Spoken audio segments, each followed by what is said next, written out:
Desde el día en que has partido, me sumí en el desconsuelo, desangrando en triste ocaso mi romántica ilusión. De mis noches las estrellas se apagaron en el cielo y callaron las alondras de mi alegre corazón. La impresión de aquella tarde, impregnada en mi memoria, me recuerda en cada instante la emoción de aquel adiós, el crepúsculo muriente en la senda derramada, su color de oro y rosa en mirífico árbol.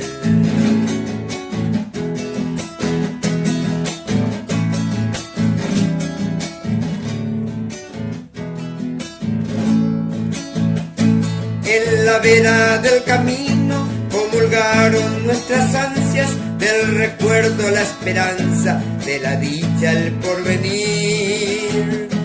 Y sellando tu mirada, la expresión de la distancia, me dejaste en un abrazo el dolor que llevo en mí. Al perderte hacia lo lejos, confundida entre las frondas, en mi pecho sollozaba como un niño el corazón.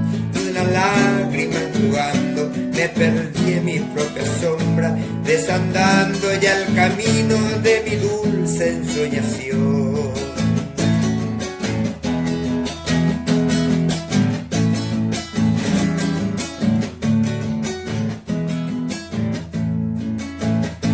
La casita donde otrora se abrazaban nuestras vidas, ya no albergan tus aleros la torcaz ni el colibrí.